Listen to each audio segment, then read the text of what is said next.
Indeed Russo radio time. If you have questions, as some of you already have passed along to me, Bradshaw and Bryant KFAN text line. That is 64686. And Russo, as we say hi to you, I want to get your feedback on a story we've been talking about really since the top of the show. And I'm looking at this is a story in The Ringer. And the headline is Curt Cignetti delivering the greatest coaching performance in sports history? Now, this isn't about who are the greatest coaches of all time. It's performance, as in a stretch of time where you go, my God, this is unbelievable. So the Ringer writer throws out a number of criteria and ideas and throws out some nominees. And from the world of, by the way, Cheryl Reeve is on this list, but from the world of hockey, he throws out Mike Keenan. Let me read you what he writes with the Rangers. You'd think Keenan would be a hockey hero for showing up and instantly lifting the Blue Shirts to their only championship in more than 50 years. But his decision to go one and done after an ugly public feud with Rangers management tarnished his reputation, also tarnishing his reputation, his, trying to be polite here, abrasive coaching persona. But he lays out. Keenan spends 1 year as the Rangers coach, takes over a squad that missed the playoffs entirely the season before, and in that 1 year, they win the Cup in overtime in Game 7. It remains the Rangers' only championship since 1940. So is he on the right track here? Would that be an example of a mythic coaching run that it was a dramatic reversal from what had come before? Russo? Oh, this button's, hold on a second here. Hello. There we go. I guess now you got it. Okay, fair enough. Go ahead. Yeah, sorry. I covered Mike for a while in Florida, and so I'm a little biased, because I have my own thoughts on him as a coach, and I think that there's a big theory with that Rangers team that Mark Messier coached that team from the ice. Gave all the big speeches, gave all the guaranteed wins, and all that stuff. And it's funny, I was in the Situation Room the other night with Coley Campbell, who was the assistant coach on that 94 Rangers team. And he basically said that if the Panthers make the playoffs, they probably don't even get past the round one because they would have played Florida, and Florida had their number that year. But I don't know. I mean, it's so hard to compare eras. I think there's been better coaching performances in the NHL. Mike's, it's a bit revisionist history on how he left there as well. Mm-hmm. There was a lot of controversy behind the scenes on a lot of that stuff. I can tell you, as far as your guy, the Indiana coach, I mean, you should talk to Louis Nanny about him. He's been telling me about him for 2 years, and just what he thinks of his ability and his ability to motivate and all that stuff. And I know that he feels pretty validated today when I was talking to him during dinner, that he's been all over, this coach for a while. Yeah, the other name I brought up, and it's a little bit of a obviously different kind of a run, but I think it's got to be put in the conversation, and it obviously has always going to have great relevance here, is the Lake Placid Miracle, the Herbie Brooks run with a bunch of kids. I mean, that's a different thing than playing in a league, but that was to me, that ranks with any coaching contribution or performance in bringing along a team that had no business, it seems, doing what it did. Yeah, I think that actually is much more plausible. Mm-hmm. I don't know. The Rangers one, I think, is pushing it a little to me. I mean, you are talking about a team that had Brian Leach and there you go. Mike Yes. Richter and Mark Messier. I mean, you know what I mean? Yep. I mean, no, talent's got to be part of it. Yep, that you inherited. That's exactly. True. Yep. And I think that Mike, Mike was a master manipulator, motivator, every word that you want to use. And obviously he made some big decisions there. But I think that, if you go back in the history books about that 94 Ranger team, there's just a big belief that really he was sort of that he was sort of sent out of the room and the players took over that team, And I don't mean that I know it sounds like a lot of not the greatest respect level. Sounds like a lot of vitriol there, Russo Radio. Yeah, I know. I have my own history with Mike, although we've pissed and made up since I covered him. So, right. And I feel bad saying it too because I know health-wise he's not doing very well right now. All right, let's get to a couple of. I've got some things I want to ask you about, but let me get to a couple of texts here early as well. This is Tom from Savage. Is some of the criticism of Kirill's goal scoring lately because he's covering the point with Hughes going deep in the offensive zone. He says, I don't mean this as a criticism of either player's game, just an observation of the Toronto game. What do you think? No, I really don't think. I think that every time that we've ever seen Kirill go into goal-scoring slumps, fans that love him want to come up with every excuse in the book.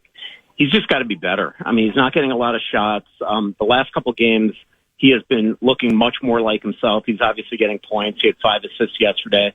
But you know, I can tell you that there is concern inside the organization with just not only how he's played lately, but his play overall this year. It just hasn't been nearly as dominant as we've grown accustomed to seeing. The skating burst hasn't been there nearly as much. And I know that even when I talk to Kirill, he's not happy with his goal scoring. And I know it sounds kind of foolish when you look at it and you see his numbers and the fact that he's still, you know, at top of the league in scoring and he's got 25 goals and all that stuff. But I think that, you know, when you get the big ticket that he's gotten, there is an expectation that he's going to be much more dominant. But the one thing that, you know, that is a really bright spot right now for this team since Quinn got here is their secondary scoring has been absolutely off the charts. I mean, Kirill and Boldy were in big time slumps, and yet they're getting goal scoring from now the likes of guys like Foligno and Hartman and Tarasenko and players like that. They have the most points in the NHL from their blue line since December 14th, since Quinn got here.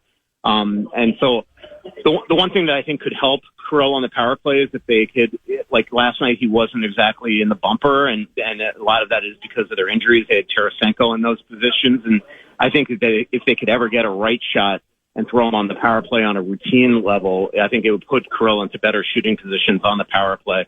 But even strength, he has been extremely disappointing this year from an offensive standpoint. And you know, but again, because they're winning and because they have the second most points in the division and right up there in the league, it hasn't been as huge of a storyline yet.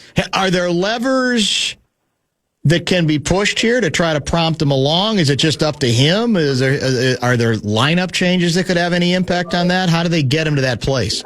I mean, yeah, I think getting him a number one center probably would help. I mean, I don't think Zuccarello at even strength is the same type. He looks to me to be slowing down a little bit. But they don't, you know, look, he's playing without a true number one center, and he's really done that for a lot of the year. You know, even when he was producing with Rossi, and then Rossi came out of the lineup, and then obviously he got hurt because of that, and then you know, got traded. So he's really, you know, look, and I don't mean this as any slight with Daniel Uroff or Ryan Hartman, because both those players are playing really, really well, but they're not your prototypical number one center. And when you have a winger that, you know, the two of them like to pass the puck and play together, it just probably slows his ability to down. And when Kirill's really good, it's just because he's going north. But there's times when he plays with Matt, and unfortunately they have to play him that way right now because Boldy's hurt. You know, it almost slows Kirill's game down because they look for each other. You could see it. And you know, I think other teams pre-scout that pretty well. I got, like I said, a multitude of texts that have come in for you. Let me get to one more here. Hold on a second. This is a juicy trade rumor. There's going to be a million of those. By the way, when is the trade deadline this year? I don't even know. March 6th. Okay, so we got some time. But there is a trade freeze. Oh, that's right. Yeah, that makes sense. During the Olympics.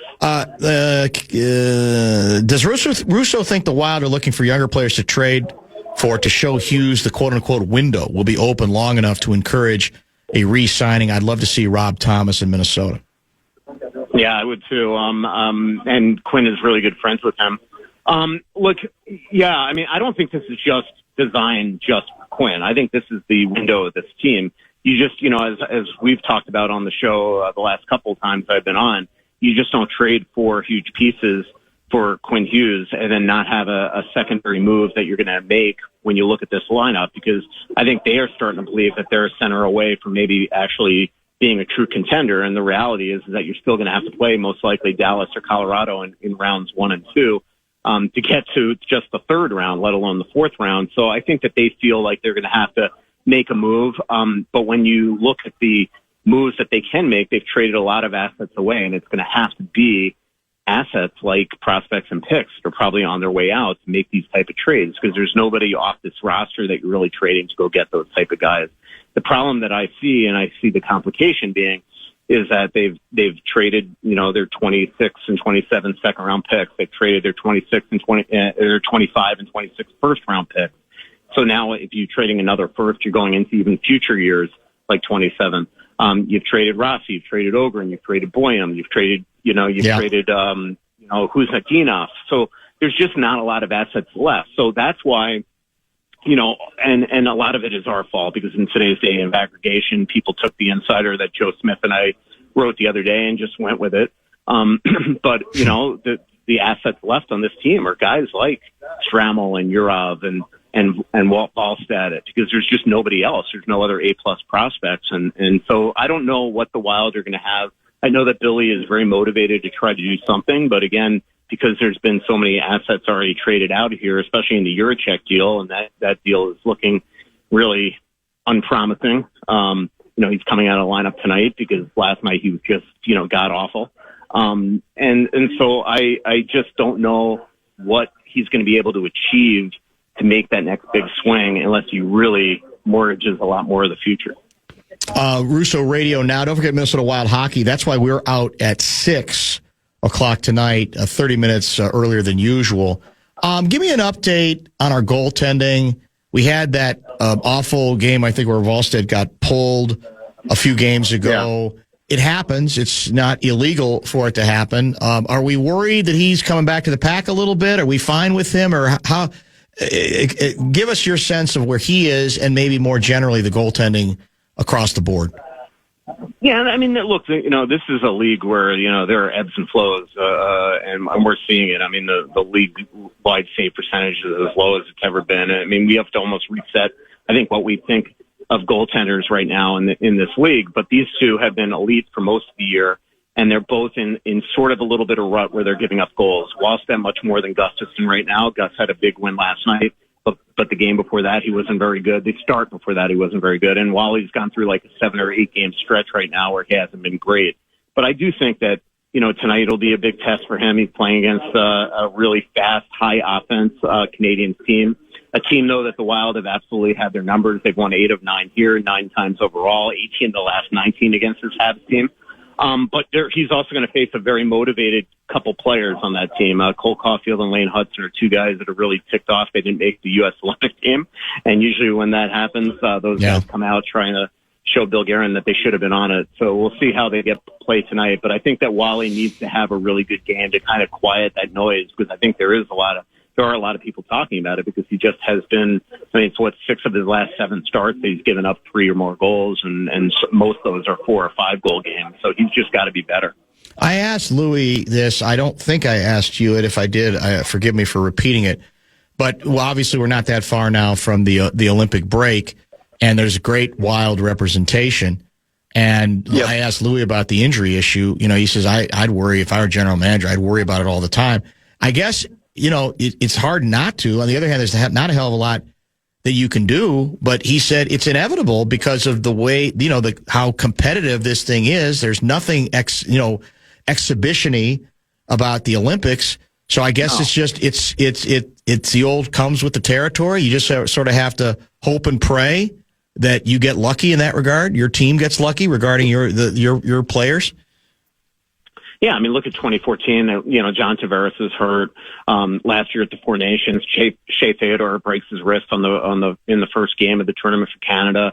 Matthew Tkachuk gets into the fight with Hagel and goes down and tears his core up, and he wound up coming back for the playoffs, winning a cup. But then he had surgery, and he's just back in the lineup for Florida. In fact, I'll be sitting down with him on Friday when he comes to Minnesota. And now you're going into an Olympics where there's going to be many more games that you're going to play than the Four Nations on a smaller ice surface. I mean, it's negligible, but it is a smaller ice surface. But this is a different brand of hockey than the last time the NHL was in the Olympics. And so I do think that injuries are inevitable. I reported today that the Wild are not going to let Jonas Brodin go to the Olympics. I'm told by team sources that he'll miss 6 to 8 weeks. I'm worried it's actually going to be significantly longer, but we'll see when we get back from the Olympics what the update is on him. But Eriksson Ek's out of the lineup right now. Boldy's out of the lineup right now. You look at Team Sweden as a whole. Leo Carlsson's out of the lineup. William Carlsson's out of the lineup. Erik Karlsson's out of the lineup. I mean, if your name is Carlsson, you're in trouble in this league. William Nylander's out. I mean, there's just devastating amount of injuries right now in the league, and these guys are already, because of the condensed schedule, there's a lot of guys just going there banged up. And so I do think that it's just, something that you're just, as a fan, as an owner, as organizations, you're just going to have to hold your breath and pray that everybody comes back healthy and ready for really a stretch run here. And you're right, with the Wild having such a huge representation, and there's a chance that Marcus Johansson, who's also out of the lineup, it was a Team Sweden snub, he might get a call with the number of forwards that are out right now from Team Sweden, that the Wild are going to be back to having 8 guys there. And so that is obviously a concern. Yeah, I mean, technically it's even 9, because David Spacek, who's in the lineup tonight for the Wild, is playing for Czechia. So it's just going to be really fascinating. And I'm looking forward to covering it. I think it's going to be an incredible tournament, but I agree with you. If you're a Wild fan that is just desperately wants to see this team go on a run, you better just hope that guys like Boldy and Faber and Hughes and these guys come back healthy, and be thankful almost, as much disappointing as it is for guys like Kirill to not be there, that at least Kirill is going to get to rest up during the break.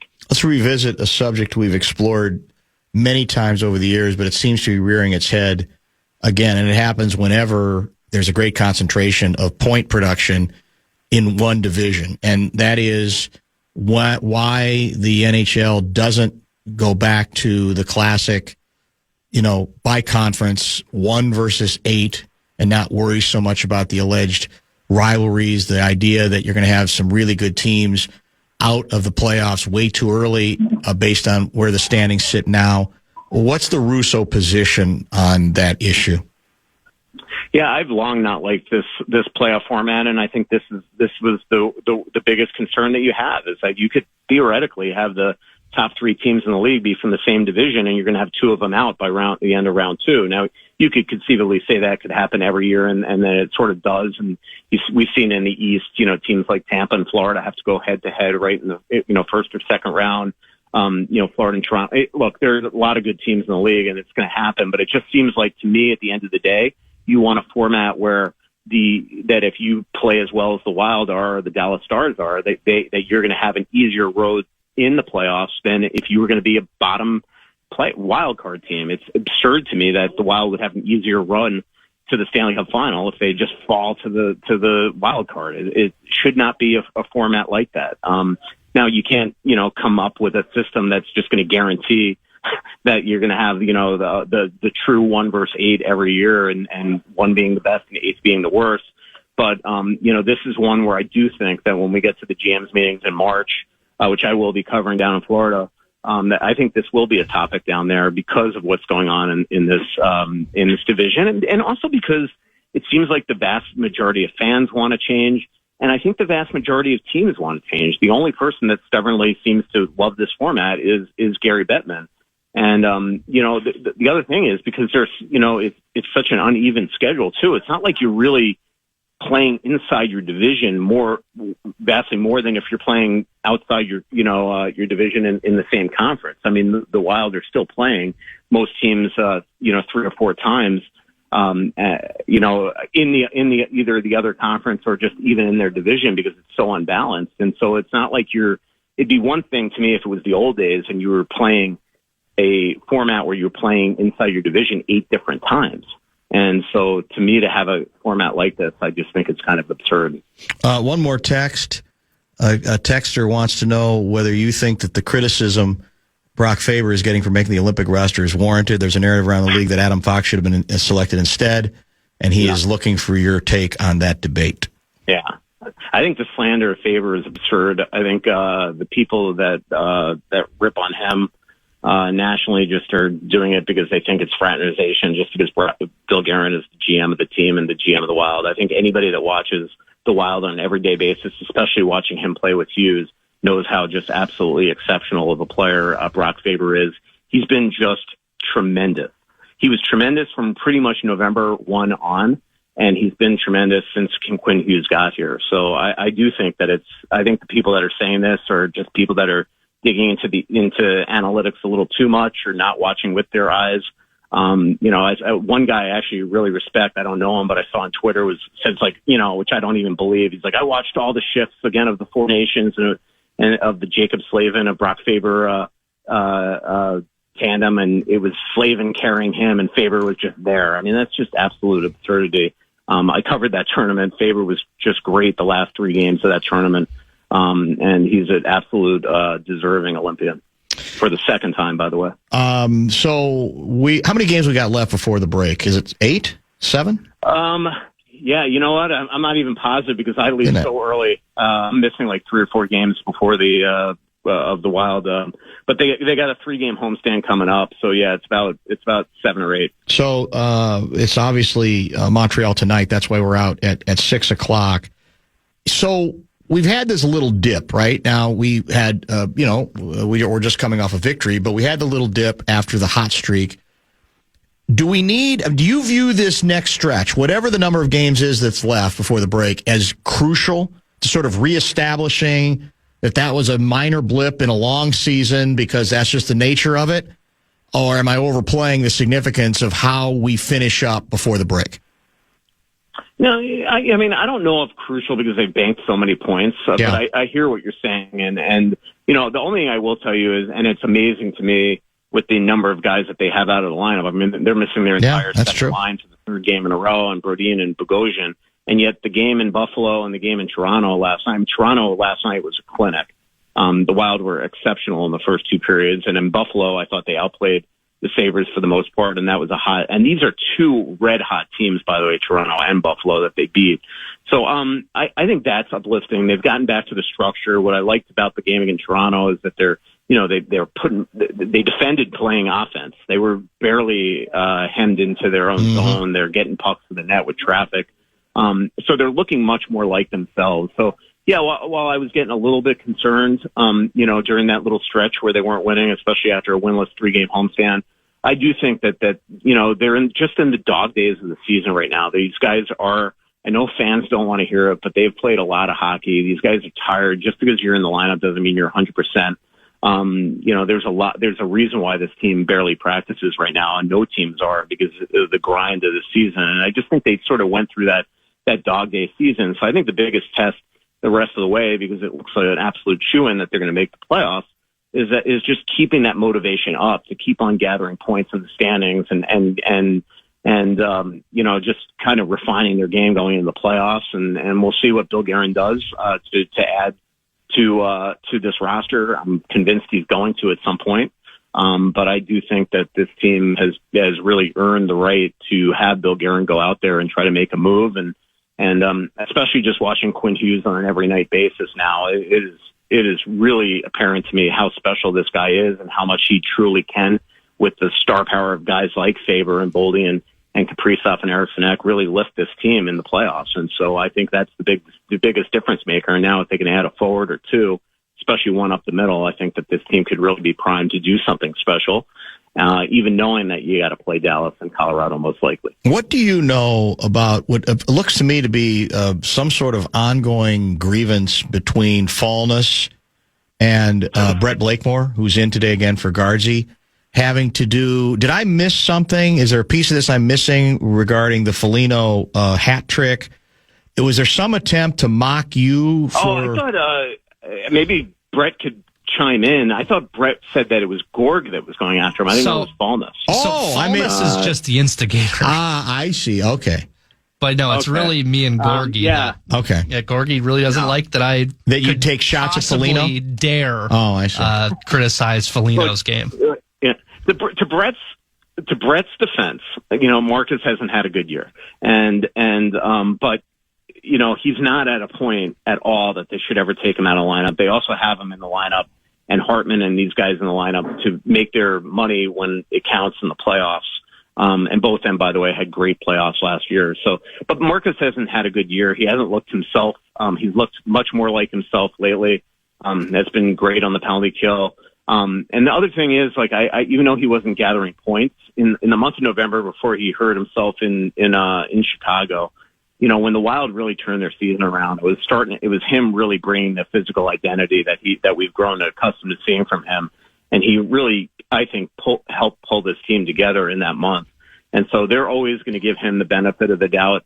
But I drove from Buffalo to Toronto the other day, and I talked to Bill Guerin for about a half hour, and that was probably Marcus's best game of the season until last night. And even Billy said that's the Marcus that we've all grown to know and love. So when he says that tells me that even Billy is seeing that Marcus hasn't been himself, especially since he's been back in the lineup from the injury. And now, hopefully the last couple games can be something that he could build on and start to play much better hockey. When do you head to the old country or across the pond? 2 weeks from, I believe, yesterday, February 2nd. Coming up. Okay. So, yeah, looking forward to it. I'll be there for, I think, 3 full weeks. Nice. Outstanding. Well, we'll talk, obviously, before then. Thanks for the time, as always. Be good. Yep. And, we could definitely do some shows over there, too. That's the plan. We'll figure it out. 100%. Yep. Thanks, man. That's Russo Radio, kind enough to join us. You can put him on hold. I don't know if the phone bank here isn't working or what exactly is happening. It seems all very confusing to me. We went long with Russo, but I am determined to have the 520 Sports Fix at about 5:35. Can you handle that? You got stuff? I can do that, yeah. What's your, what do you want to tease with today? We will try to make Fallons happy despite the hockey talk. We'll talk Wolves, Natty, and some Browns coaching rumors. Fan. Just in case you missed it, it's the top 5 sports talkers of the day. Now, it's time for Dan Barreiro's Top 5 at 5. Brought to you by Gutter Helmet of Minnesota. Never clean your gutters again. Learn more at gutterhelmetmn.com.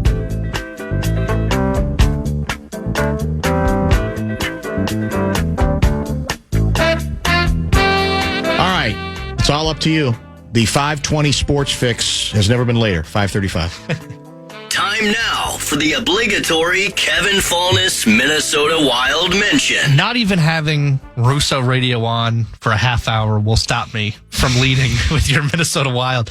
You'll hear it right after we're done. 6 o'clock, the Wild and the Habs in Montreal. Very similar records. The Habs have really good, talented players, so it'll be a good test. Wallstedt is in the net tonight for your Wild, who needs a bounce-back game after his last showing. I'm excited. It was a great performance from Foligno, who I think is just an all-around fantastic human being, and getting his first career hat trick. We love seeing that. And I agree with Russo pretty much on everything, but that Kaprizov, while he's getting more points and he's taking more and more steps in the right direction, I'm not even coming close to ripping Kaprizov, but even he You're not saying trade him before the deadline? No, not at all. Right. And I still defend his contract, but I do think that he could be playing better, and he's not to the potential that we know he's capable of reaching. I don't think anybody can or should disagree with that. And the standard, that's part of superstar status. You're going to be graded on a much tougher curve, an unforgiving curve. That's just sort of the way it works. We'll see. I am curious to see. The assumption is because he gets the time off during the break that maybe that refreshes him more than all the players who are participating in the Olympics. We'll see whether indeed that takes place. But I think we'll all agree that if the Wild are going to give themselves the best chance to make this a memorable season beyond the regular season, this version of Kaprizov is not good enough. Yeah, unless you make a giant splash for a top center, which is what we talked about with Russo. Yeah, correct. So big game for the Wild against a good team in Montreal on the back end of a back-to-back. So plenty of room for excuses with injuries, but lately they have not taken those excuses and played hard. On the other side of the winter sports thing, which you will hear, the Wild you hear right here on the Fan. After the Wild will join the Timberwolves in progress. They are in Utah to take on the Bad Jazz, who are 14-29. This could be a game where the Wolves dive into old habits and go, well, this team's not very good. Their record's not very good. We should be able to roll into Utah and just assert our will. So, might just not be interested. And Utah's weird in that if you play that way, they can beat you. They have enough people that they can get the thing done. I don't know where we are health-wise. Is Rudy okay yet? We had Naz Reid played only 5 minutes, I think, the last game. So, the injuries obviously have really piled up for the Wild again, which has to be part of the story, as we talked about with Russo. Are they ever going to get healthy again? Wolves are not at that level, but they have their own injury list right now. And again, I think we're getting closer. The NBA trade deadline's closer than the NHL one. So we'll continue to watch and check out rumors about what might be possible, what the Wolves might be sniffing around, approaches they might want to take. We'll also be doing the Thursday show from the Cage, Target Center. First time this year. I think the Wolves are taking on the Bulls. That part of it, not as important, but we got some good guests lined up. On Thursday, we'll be able to delve deep into the local pro basketball team. The updated injury report as of 4 hours ago, Naz Reid available with left shoulder soreness. Shannon and Sikarsky out. Okay. 2A, and then Shannon with a left foot abductor hallucis strain. I hope I said that correctly. How about Rudy? Forward. No sign on. I mean, I can look at Johnny, but I haven't heard anything on Rudy. I'm sure it's out there somewhere. Your club finally did it. After a miracle run, what we thought was a miracle run, but really it seems like everyone besides Feinbaum and Nick Saban. Nick Saban, yes. They doubted, but everyone else thought it was a pretty foregone conclusion that your Hoosiers would win the national championship. Do you think, we talked all first hour about, is it the greatest sporting coaching run? But Cignetti in postgame said, and he did give credit to the players and the staff. He wasn't just tooting his own horn. He said, this is the greatest sports story of all time. Well, is it? It's I don't know about that. It's one of them. I think it's it's hard to argue with the belief that this is the greatest coaching job in my lifetime in college football, and maybe even going further back than that. People don't want to accept that because again, they're starting to grade Cignetti in Indiana on the end result, which is a big mistake because it does not allow for how we got here and how we've reached this point where, Indiana, stop thinking that this is some kind of a miracle. They spent their money. Well, yeah, they spent their money, but they also succeeded at a number of places with players who no one else was interested in. And to dominate to the degree they did, I think puts this on another level that, oddly enough, by some people, I think, is not being properly appreciated. There's almost, it's a tendency in the culture, I guess, to sort of fire back, and I don't want to hear about how great it was, whatever. I will say this. I mentioned this yesterday, previewing. I'm actually relieved that it was a ball game, that it became a ball game, because the tension largely in the postseason was taken out of it because Indiana was so dominant. It was actually, I think, more riveting and exciting and even satisfying as a guy who went to Indiana University to see them in a game and to have to handle things and have to sort of fire back and counter and make a couple of big plays down the stretch. Because I felt they were in danger. I really did. I thought Miami had figured some stuff out, and they'd unleashed a big play capability that made them dangerous.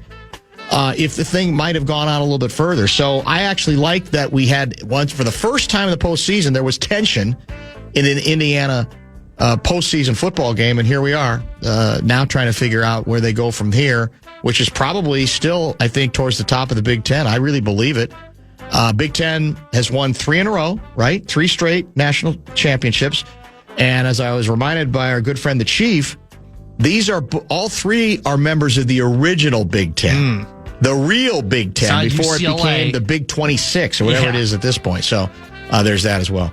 Speaking of the Big Ten, if you're looking for your hoops action, your Golden Gophers are in action. Columbus against the Buckeyes. They are down, I believe. Of course, they changed the scoreboard as soon as I was looking up. I believe it's 10-2 Buckeyes right now early on. So a hole to dig out for your Gophers. If you want to listen to that, you can on our family of stations, Twin Cities News Talk, AM 1130. That's the beauty. 103.5. Yeah. It's not all on the fan. Some of it is. But if it's not on the fan, it's very easy via the iHeart app to find everything at your disposal. Well, you think with all those games, it would cost you an arm and a leg. Pay-per-view of some sort. Pay per listen. Well, it doesn't. It's absolutely free. Absolutely free. I don't even think there's any tax on it. I don't think so. I think just not yet, anyway. Yeah. I got 2 more for you. Mike McDaniel, the former Dolphins coach, has basically done what I would do if I was in his shoes. Is told the Cleveland Browns, "I'm good. I don't want your job." That's one of those. Them, the Raiders, the Jets, even the Giants, maybe. You're just dead on arrival for it. I don't care who goes there. You're dead on arrival. So he says no. Now they've got to go somewhere else. So they actually offered it to him based on the reports? He was going to have another interview. Okay, all right. So he backed out at this point. I'm good. I don't mind. He's withdrawn his name. That's rather telling. It really is, as you said. And it may be he feels like I don't have to coach again that badly or prove myself that badly if it's a job I think that is another dead-end job. And too many coaches end up taking the job anyway. It's interesting because I don't view the Giants. You mentioned Giants. A lot of people think that's a really good job. It's in a really good market. I don't know, and because Dart, Raiders too. Some people like Dart, but yeah, I don't know if I've seen enough to say he's the quarterback of the future. So that Harbaugh decision was very interesting to me. He must see something that I'm not sure of, because he was going to have any option that he wanted, probably any job that he was interested in. There's an article on the big 4-letter website that I found that I thought was interesting. NFL executive predictions. They had a handful of hot takes like Kirk Cousins going to be the starting quarterback for Atlanta. Malik Willis will go to the Dolphins or the Browns. But their headliner, Ravens trade Lamar Jackson to the Raiders. Whoa. I don't know if I believe that. Well, I don't know there's that I any do world either. that they can do that. Yeah. But I just thought, well, if you're the Raiders, I mean, obviously, how long have they been looking for a quarterback? And if you're Tom Brady's involved in influencing decision-making there, I'm sure he would be all for making a big move like that. But does it make any sense on the other end of the equation? I don't know that it. I don't know that it does. That's for sure. Yeah, I agree. And that's another spot where it's just the uniform. You go to Las Vegas or Oakland or wherever they are. Exactly. Doesn't matter. You're not going to play well. All right. Well, we got a short segment coming up. As I said, we are out at 6 o'clock tonight for Wild Hockey against Montreal. I'll give you a Baseball Hall of Fame update. Little nugget there on the 2 newest members as announced not that long ago. And we'll get to a couple of other items before we wrap things up at 6.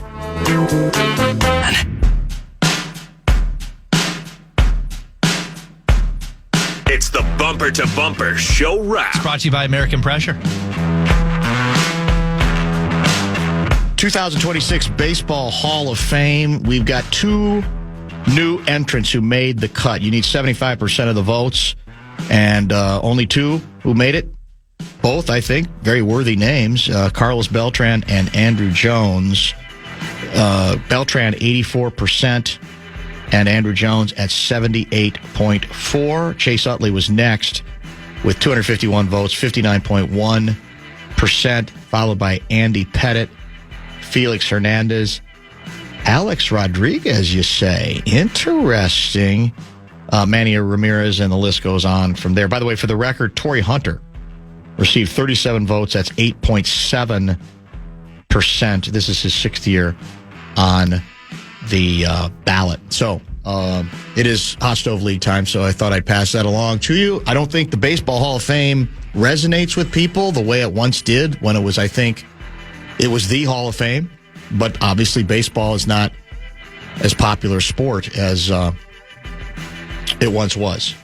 I want to thank our outstanding array of guests today. Glenn Mason in studio for the 4 o'clock hour. Russo Radio joined between 5 and 5:30. All of this will be podcastable to you. I believe tomorrow is a Kevin Seifert day. We had to move him, so I think he's tomorrow.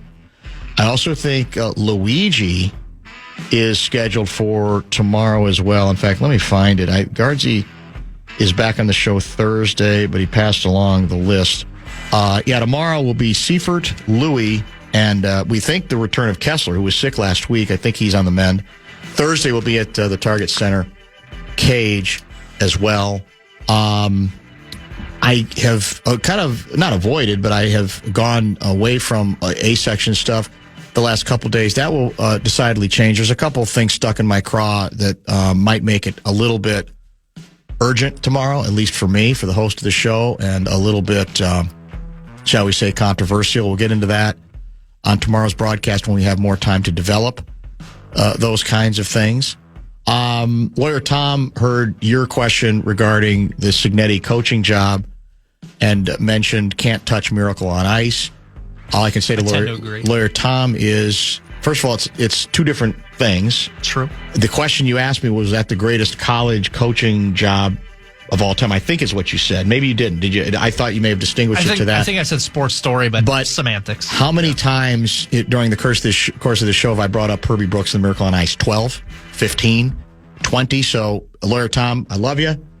But if you think you're discovering electricity there and it's something we've ignored or something we haven't discussed, it was literally the first coaching run that I brought up above and beyond Signetti. I'm not going to sit here and say, I think they're too different for me to have to feel this one's better than that one. I know we're supposed to. The point of it is they're all on that top echelon. They are different kinds of achievement, but if you think we've forgotten about or given short shrift to the Miracle on Ice, you don't pay as close attention to the program as you might have thought, because it was literally the first other example that I brought up. I cited the Ringer article that kind of got us down this road where it wasn't mentioned at all, and it was the very first one that I brought up. But God bless. I know this is one of those things, sadly, where we get really defensive. Oh, what about the Miracle on Ice? Like, we're going to forget it, or that people are going to forget it, or that we're flyover country, or whatever the case may be. I get it. It's our story. Herbie Brooks is our guy, but that's never been much of an issue on this show, historically at all, but including today as well. So, why are we out early? Well, we're out early because it's Minnesota Wild hockey, second straight night in Montreal to take on the Canadiens. That is coming up next. Wolves will follow from Utah, and then Golden Gophers on Twin Cities News Talk. Twin Cities News Talk, even better. Thanks for listening. Thanks for watching. We'll talk to you tomorrow at 3.